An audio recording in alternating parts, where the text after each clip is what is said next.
Hi, Flexers. This is Kenny Shi with the Life on Leverage, LOL. Episode number 1. I have my guest, Doug Polk, the man himself, the man, the legend. Welcome, Doug. Thank you. It's good to be here. Glad to hop on. Yeah, very excited to have you here. Let me give the people who don't know you a short bio on yourself. Doug, you're arguably one of the best poker players of your generation. Specifically at Heads Up No Limit cash games. You fleeced all of your competition where no one else wanted to play with you, and then certainly from there you've entered a lot of different ventures, such as starting a top online poker school, Upswing Poker, as well as starting your YouTube channels, where across your channels you have over 600,000 plus subscribers, and definitely one of the top key influencers within poker circles. And now within crypto, now you kind of crossed that bridge from between poker and crypto, and now I'm really excited to announce as well that you are the first global brand ambassador for CoinFLEX. I am. I'm the first global lead ambassador for CoinFLEX. Happy to help promote the CoinFLEX cause. And really, when I looked at CoinFLEX and I looked at the team, first off, I only want to join. Would only want to work with people that I feel like I get along well with and are good people. And clearly, based on just the pure number of chips that you have in front of you, I think that you obviously cleared that bar. So I love the team at CoinFLEX. I think it's a lot of good guys. Everyone had great things to say. And then I also think a lot of the products that CoinFLEX is working on are really interesting products that can create a lot of value for users. And I guess that's really what it's all about, is creating value for the end users. So I'm excited to join the team and promote the brand. Yeah, awesome. Yeah, awesome. Yeah, we're so excited as well. Certainly to have someone of your caliber who's so incredibly smart, hardworking, and honest, and uh, you've never had any major corporate alignments as well, and it's just so refreshing and nice to align with someone like yourself. And so we're really proud. Great. I'm Yeah, excited as well. Should be a good one. yeah, yeah, yeah, for sure. So you know, the let me go through kind of the agenda I planned for this call. Definitely want to have a go through kind of your background, get to know you better as a person, and certainly your path to becoming a professional poker player. This is something I could definitely resonate with. I play poker for a living as well for 6-7 years full time. Definitely not as good as you, but I grinded it All out, good. and certainly would be. I'm sure a lot of viewers would be interested to see, what's it like actually to live in Las Vegas for such a long time, Sin City, and certainly how maybe your life now in Austin, and again, next going to the path of the ventures that you've kind of taken in terms of Upswing Poker and in your YouTube channels as a KOL. And then next, love to talk about your more recently your high profile challenge with Daniel Negreanu, where everyone you know really loved in terms of that. And then next your crypto journey, kind of what, when, and why kind of you're in crypto. And lastly, the CoinFLEX ambassadorship, right? Certainly. So love to just let's cover all of these topics in this podcast. Sure. Yeah. That should take me, a couple sentences at most. Cool, awesome. So Doug, early beginnings, background. Yeah, tell us about kind of where you're from and how you started. Sure. So, what interesting thing about me, most people have somewhere that they're kind of from. I feel like I don't have that because I've just moved around so much. People ask, what do my parents do? Were they in the military? No, we just enjoyed a good move. So my background, I was all over the place, mainly Southern California, a little bit outside Las Vegas in middle school, high school, Boulder City. I lived in North Carolina for a Okay. while, lived in Northern California afterwards. I've kind of lived all over the place. So, Sure. mainly from the West Coast, US. My background in terms of my career, so I started playing poker when I was about 17, 18 years old. And poker came, it wasn't supernatural for me. I feel for a lot of people, poker, a lot of the good players in poker, they're just instantly crushers. That was definitely not the case. I busted many $20 deposits before I finally got things kind of going out on the upward trajectory. And one thing that I learned as I started to play poker and get better and make money was that you really kind of have to find your spot that you excel at and focus on that. And so at first I was full ring poker online. I would play 24 tables at once. I did a challenge at one point where I tried to make 400 buy-ins at 10 cent, 25 cent. So a $25 buy-in. I had to Yeah. make 400 in a month. It was my first public thing I ever did. I failed, but I got essentially, basically, I ended up breaking about even though I lost a bunch of side bets. But I got some exposure, and it was a fun time. There's still some really embarrassing clips of me from back in the day that I hope don't surface again anytime soon. Probably shouldn't be saying that in a podcast, but anyway, Yeah, so um, yeah. No. basically my background has been it started there, and then I really focus on heads up no limit. For people that don't Sure. know what that is, it's one-on-one no limit Texas Hold'em. So basically there's no one else, just you and an opponent, and that form of poker is very intense. It's just you and them. So if you win, Yeah. they lose. If they win, you lose. It gets emotional for people, but that was really where I had my best success and how I first kind of ran up my bankroll. Sure. No, awesome. Thanks for sharing that. No, I mean, for one, it's so incredibly hard, right, to actually make it as a professional poker player. I definitely could, resonate with that. Like me myself, uh, I, I started my career same thing, smaller stakes, grinding it up, and ultimately, I, you know, played anywhere like 80 to 100 hours a week. I was doing, I got the Supernova Elite Oh wow, I didn't. on Poker Stars. That's impressive, Yeah. So man. I played a lot. I mean, my daily schedule was I played 300 sit and goes a day, anywhere ranging between 60, 100, $200.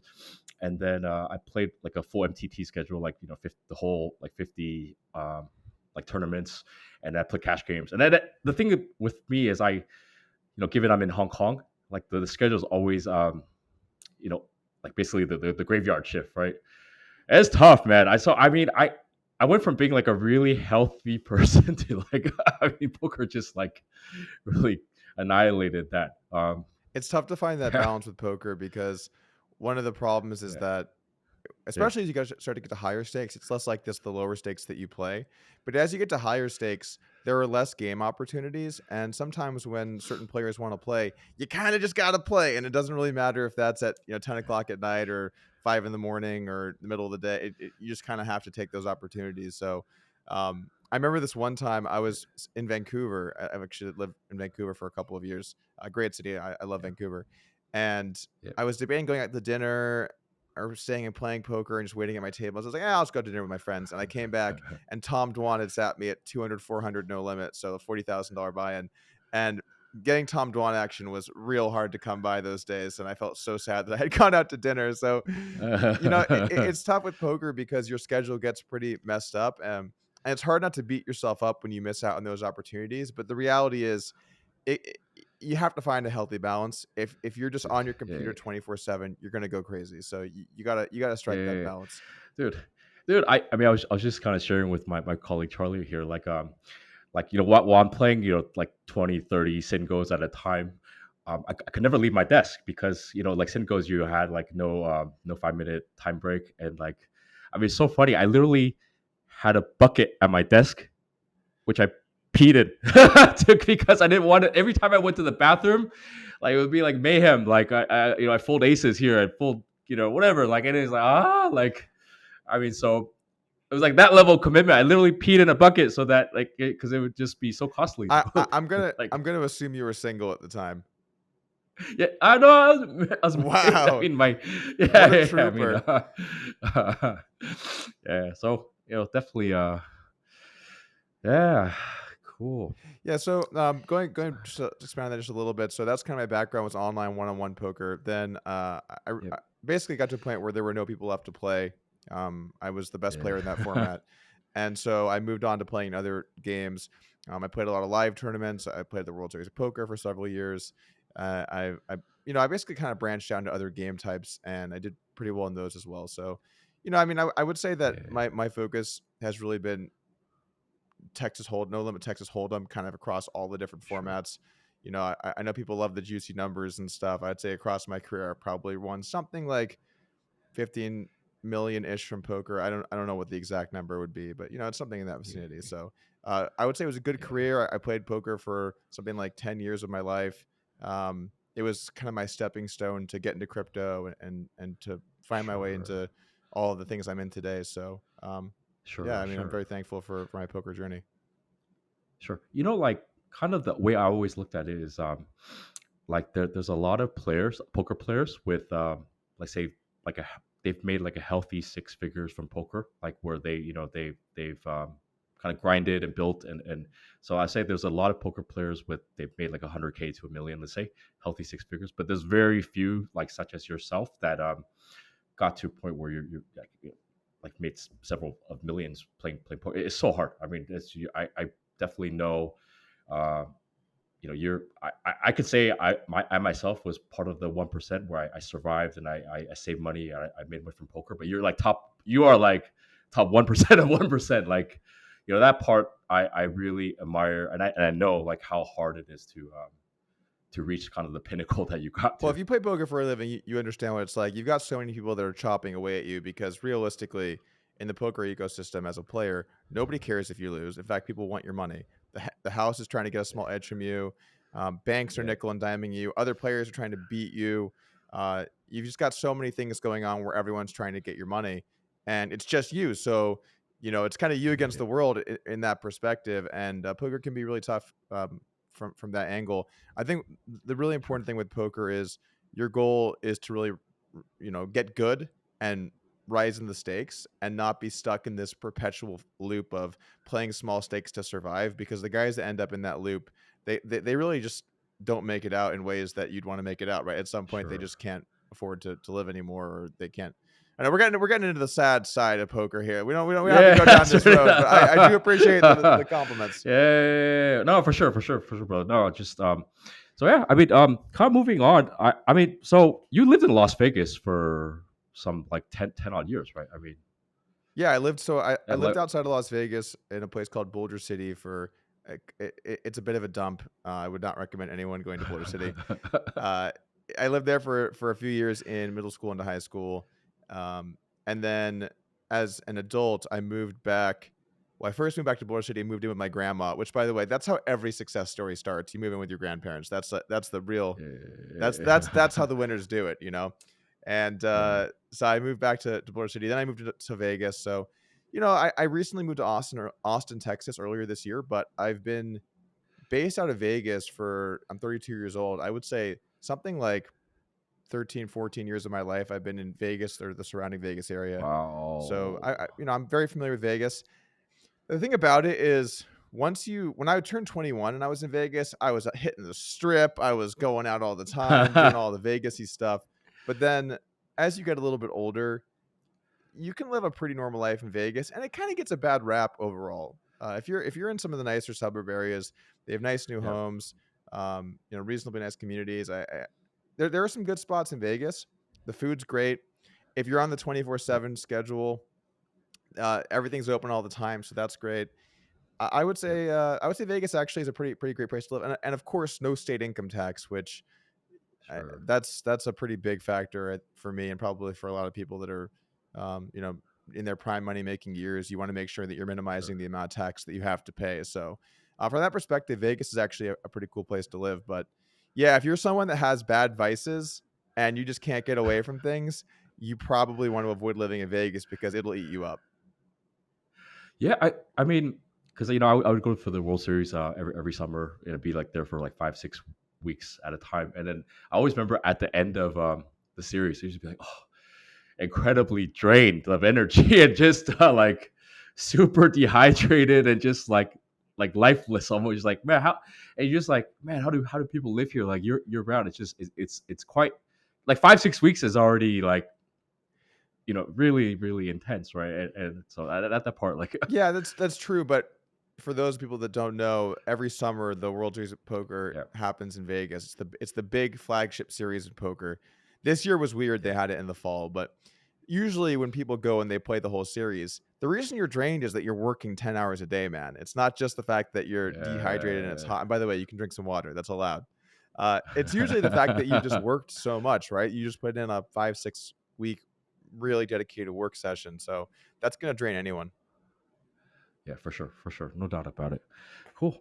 um let's let's talk about kind of your path to the ventures that you've taken on as an entrepreneur. I mean, first starting off with Upswing Poker, and then also your YouTube channel. So it'd be great to All right, yeah. get So to know. just to start things off, I began Upswing Poker with two of my buddies, Ryan Fee and Matt Coletta. I want to say almost 6 years ago now, was when we first formed the company. Basically, we wanted to take a different approach on poker training. There's been sort of a standard model for poker training for a very long time. There was a company back in the day called Card Runners. It was the first big poker training website. I'm sure you heard of it, but it was the Yeah, first big one. And basically, the kind of standard in poker training was put one or two videos up every day from a random pro doing random things. And we just didn't think that was a great way for people to learn how to play poker. So we created a training site where the strategy was more make things as a course. So when someone joins, they can start at the first video and go all the way to the end. And it's a course format. So they learn things as they go along in an order that makes sense, and keep the team small and have it be good professionals. So not random guys that aren't very good teaching you things that are, it's a small team of people, and it's going to be in a course format so you can really learn. And it's helped a lot of people. I think that honestly, I see it's been 6 years now. A lot of the industry has changed and is kind of copying us. So you're doing something right when people start to copy your yeah, format.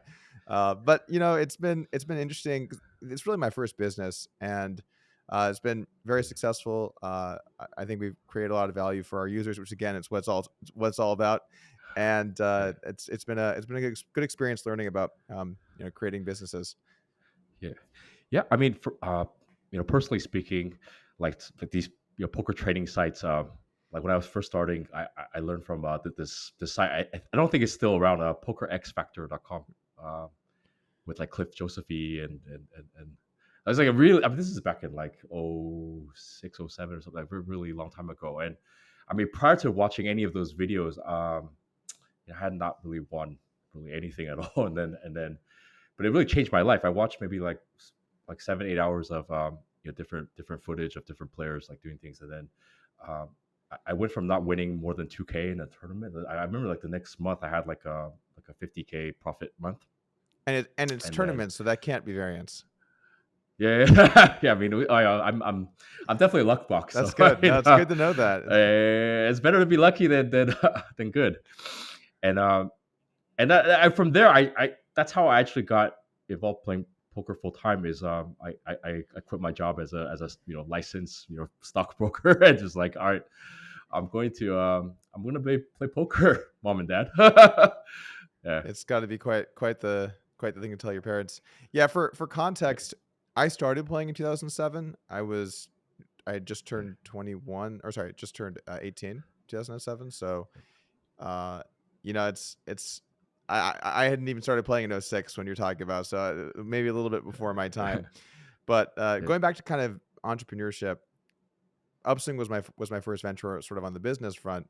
But from an investing standpoint, I've been always been interested in cryptocurrency, and kind of I was lucky enough to get in fairly early. Obviously, I wasn't one of the first people in there in the 2010 2011 era, but I stumbled across Bitcoin late 2012, early 2013, and yeah, really liked two things about it. The first thing that I liked about Bitcoin was that the basically having control over your own money is so huge as a gambler, because all the time banks will just give you a bunch of nonsense. They'll just try and make you pay fees you shouldn't have to pay. They're gonna block you from transferring. They have to be open. Sometimes you have to be at the branch. I've had banks basically close my accounts and hold my money for a while. I had an yeah. incident like that at Bank of America, which was messed up, by the way, because I tried to open a brokerage at Merrill Lynch because they sent me an email, get your $1,000 free if you put some money in this Merrill Lynch account. I said, okay, this is basically traditional. This is TradFi yield farming, essentially. I'm going to put my money Yeah. into this brokerage account at Merrill Lynch. I put it in, and then a week later, they shut down every one of my accounts and banned me from the bank.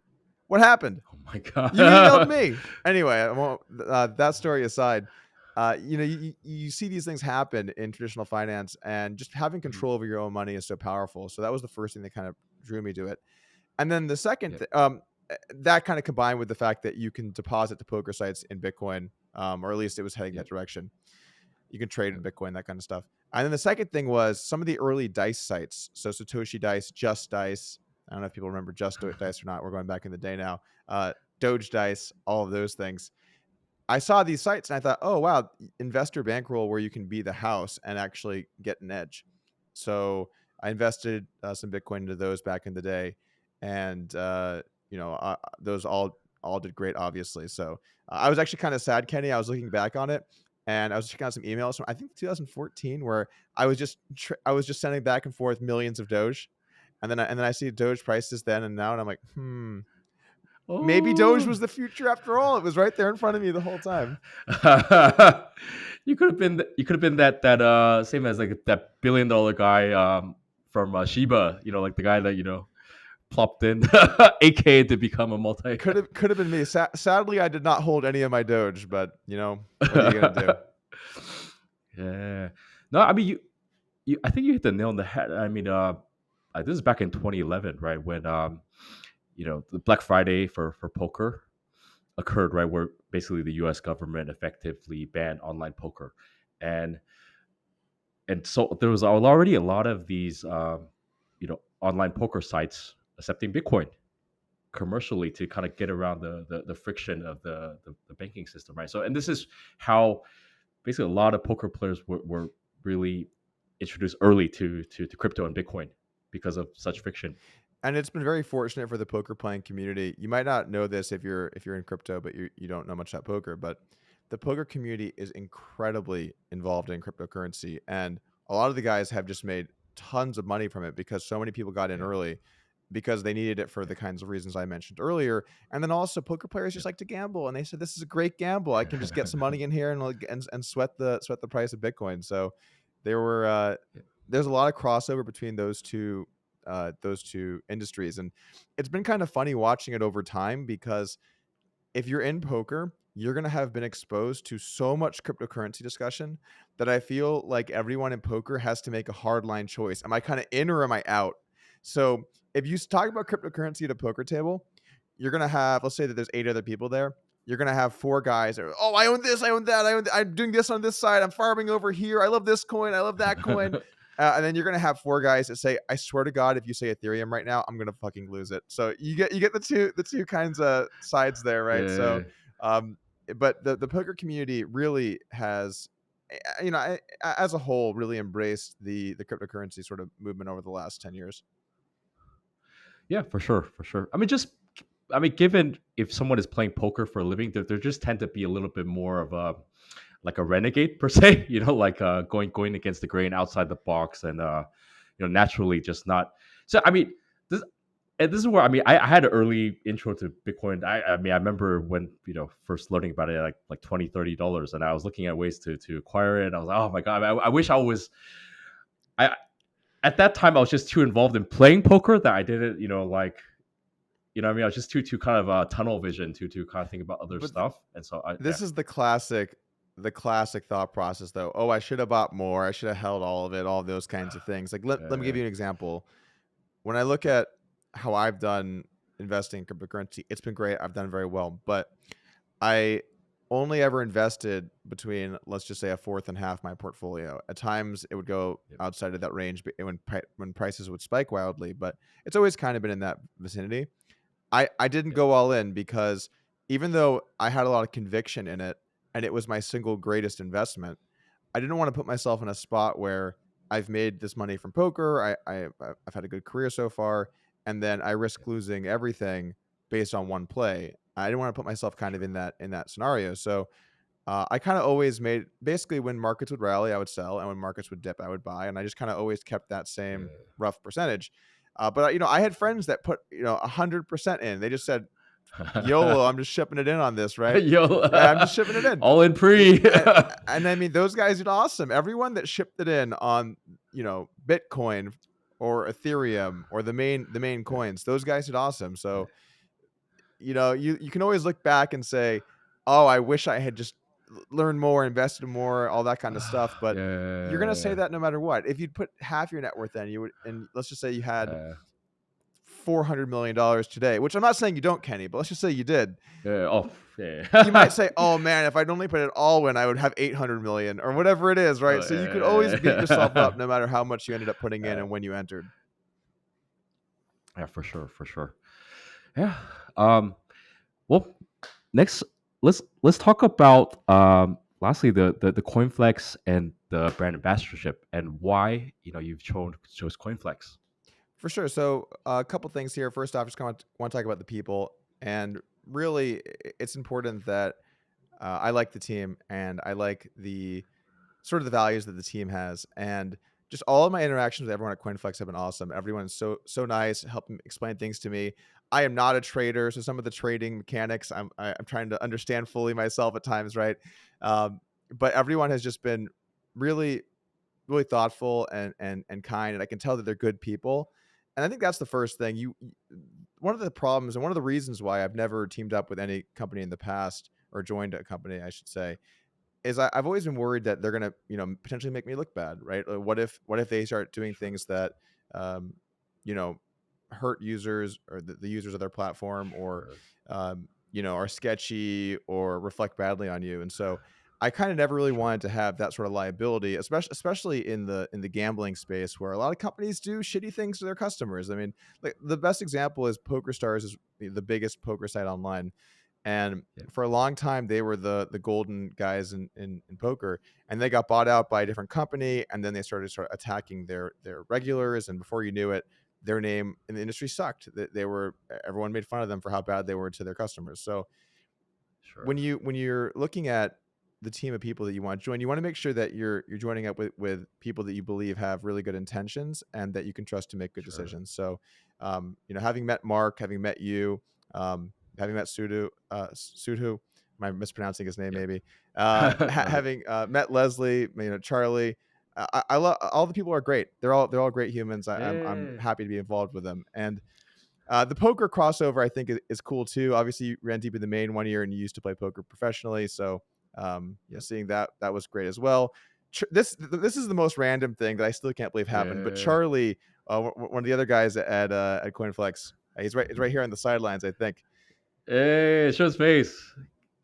Hayward. Charlie Hayward in the mix here as well, guys. What's up, man? So Eh, so earlier this year, I did a high profile challenge with Dan Negreanu where we played a one-on-one heads-up poker match, and in the Upswing group, Facebook group, I said, "Hey guys, I need help with this. I need statistics on Negreanu because the site that we're playing on, it doesn't have hand histories. So you had to manually track things, which was totally legal. We agreed that we could do it.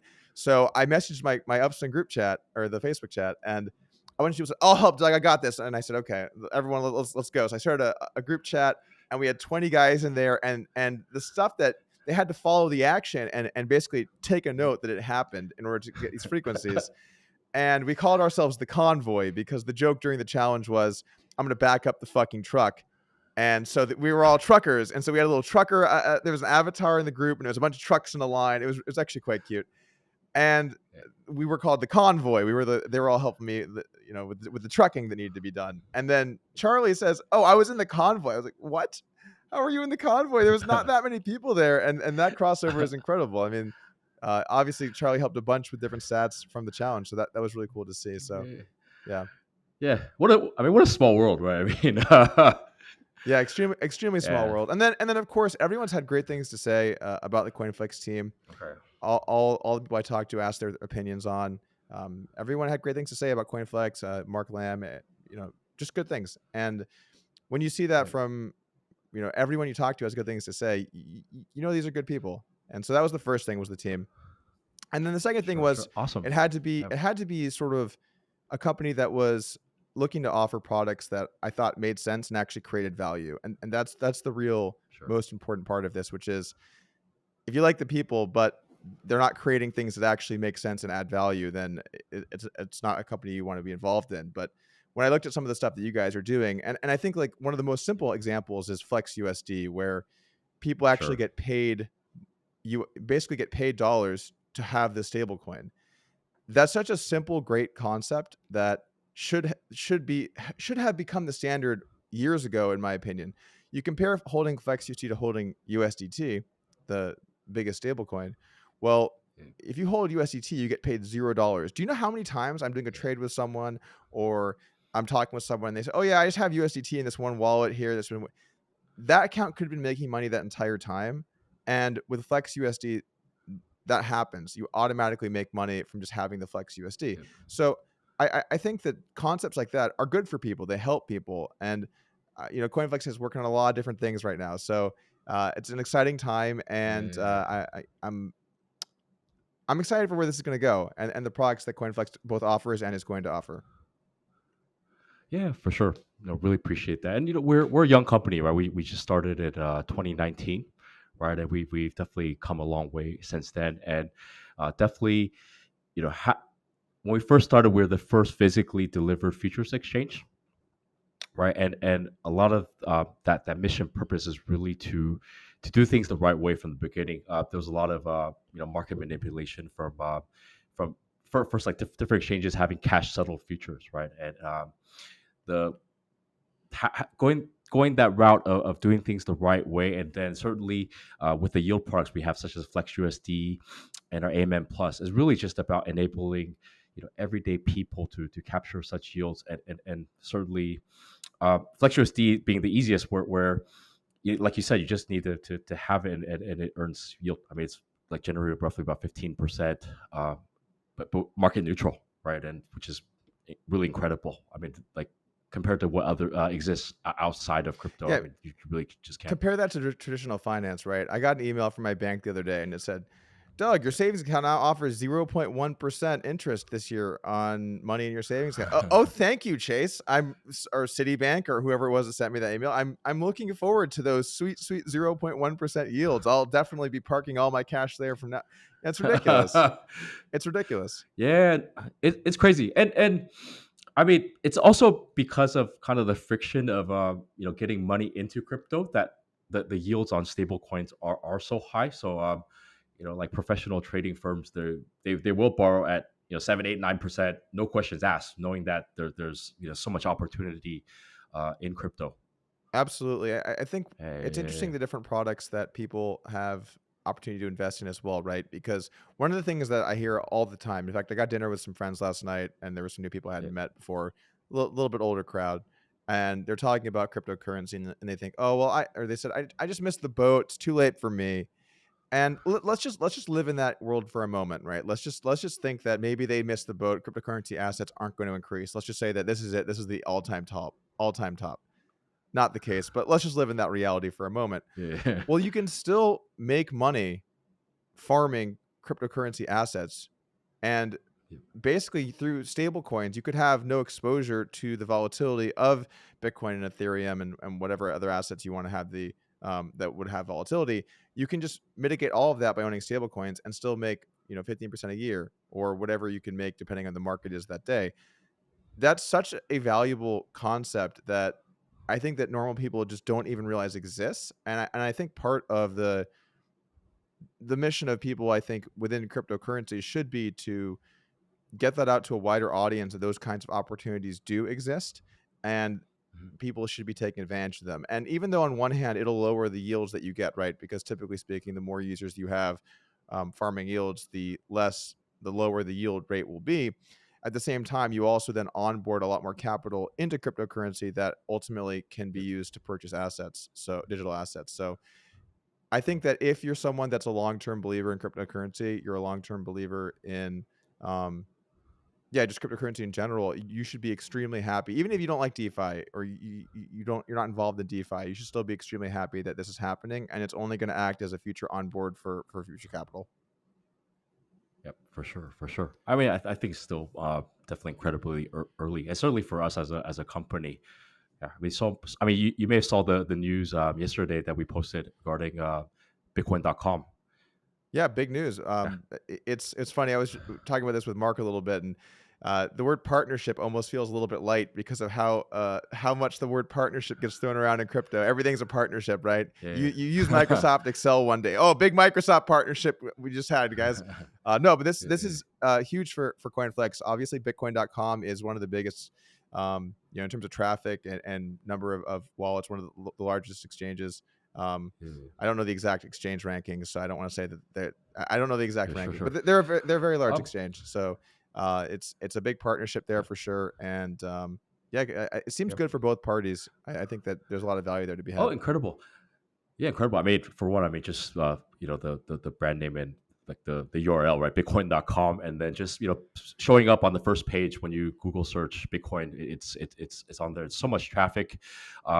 They have over 25 million plus wallets on Bitcoin.com, and so certainly when you go on exchange.bitcoin.com, now that all flows to CoinFLEX, and so uh, certainly such an incredible opportunity for both companies, and we're really quite excited to really grow in such a rapid way. Yeah, Yeah, it's an exciting partnership.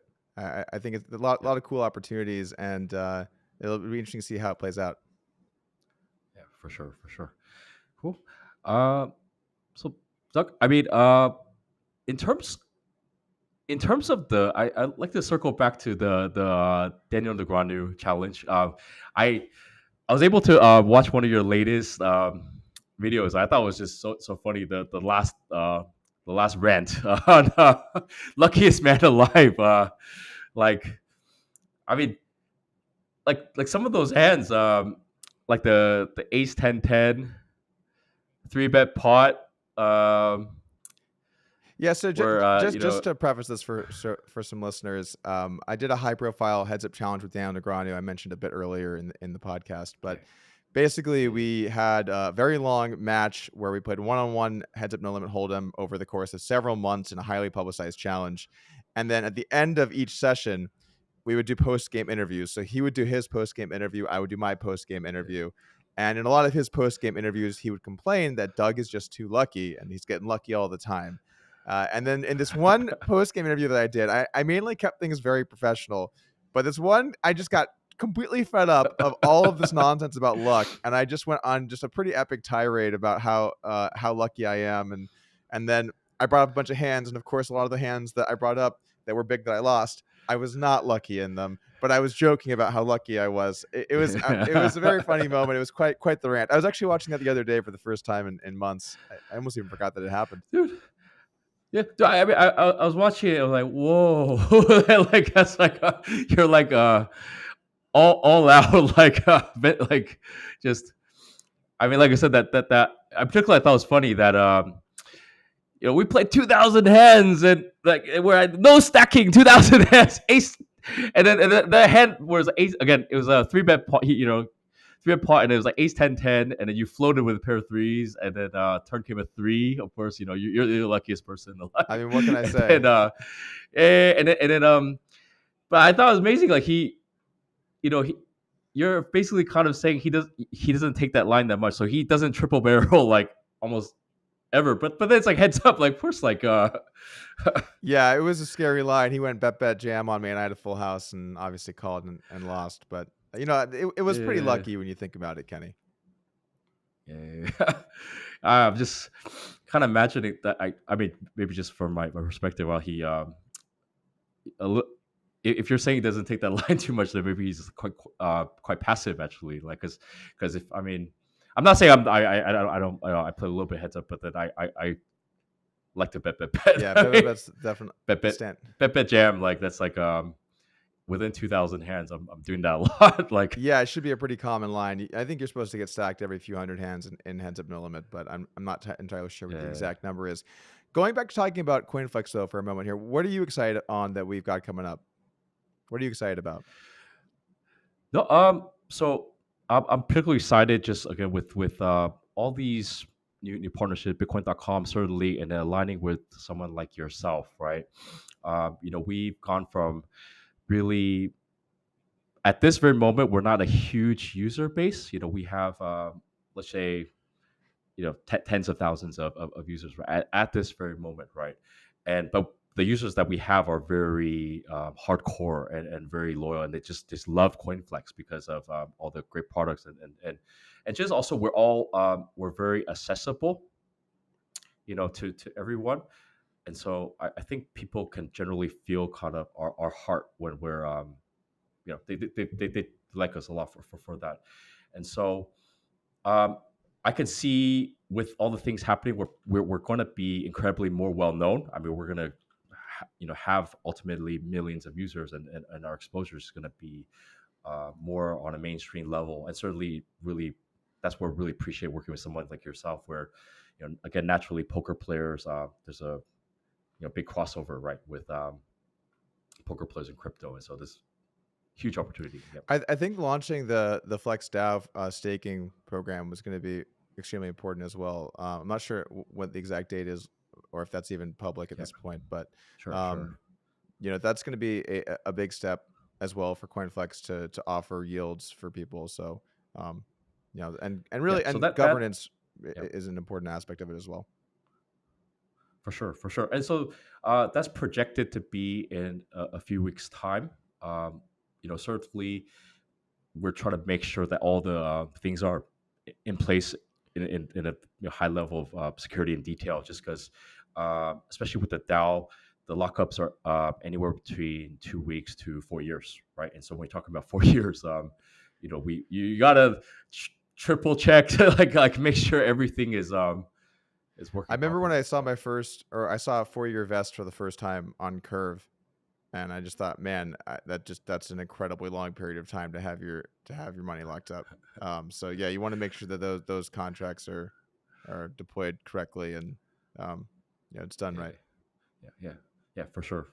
But you're right. Such a for Flex coin holders and investors, there's a credible opportunity to be able to, basically get a piece of the CoinFlex business, right? In terms of profits and revenue, and really have a real solid stake. And so that part's incredible. I also like that CoinFlex is really committed to basically taking money that is made and turning that into essentially value for users through through burning tokens, or paying out essentially Flex to the FlexDAO stakers, and enabling them to essentially partake in the profit from CoinFlex. I think that's a cool concept, and I think a lot of the CoinFlex tokenomics have been well thought out to increase the value of Flex and make it an attractive opportunity for people. So I can tell that CoinFlex has put a lot of thought into that, and a lot of the ideas are quite good. Yeah, for sure. And you're starting to see, certainly, with kind of the price action of Flex as well. There's definitely a correlation between kind of the stuff that we're doing in terms of, like, naturally, certainly when our volumes are rising and there's a lot more activity, like, just there's so much more attention to actually Flex coin itself. And so it's always tend to do really well when, like, say, like about a week ago, we had all-time high volume of like 1.5 billion through the AMMs. And then certainly, people just naturally very excited about, the happenings and the potential, right? And then we're so early again. We're yeah. This is where I can say, um, you know, obviously do your own research, not financial Sure. advice, but be no different than when, a fellow competitor exchange, the BNB token was like $6-7, and I think we're kind of at the same stage of where we can really really An conquer the unknown world. an unknown competitor using the BNB token could be anyone. We don't really know at It this could be point. I anyone. don't know. Wait. But Yeah. yeah, that's actually that's funny you mentioned Yeah. BNB. I saw on Twitter the other day, Binance Exchange follows me, and they only follow like 400 people. And I just thought, why are they following me? Like, what happened here? I don't have a Binance account. I don't use Binance. I don't understand what's going on here.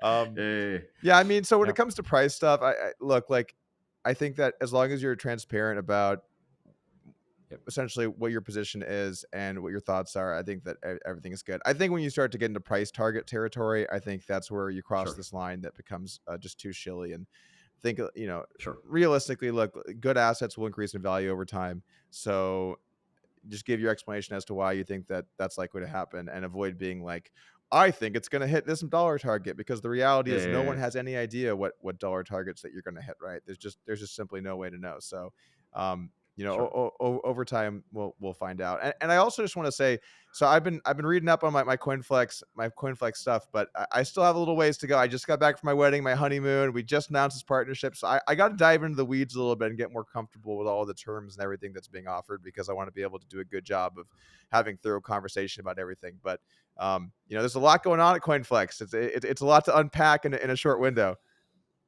Yeah, no, it's been crazy, right? I mean, even just, every day there's something new, and really appreciate you, joining our team, being our first global brand ambassador. we're so excited and so proud, and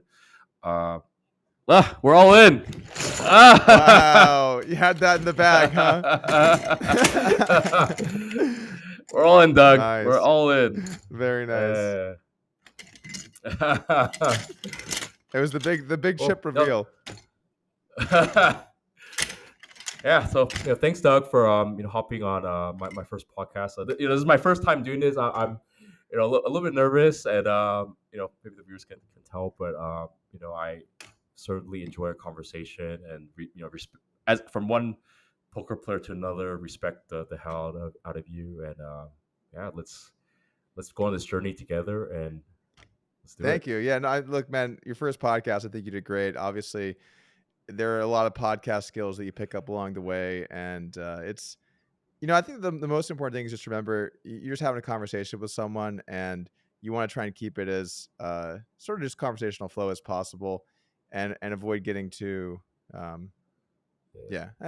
you'll do great. Yeah, just be myself. Yeah, and, be yourself. Yeah, no, don't do that, Kenny. That'd be bad. Don't do that. Don't be my. All right, brother. Yeah, thanks for hopping on, and yeah, life on leverage. LOL. Whoa. Yeah. Oh. Thanks, Doug.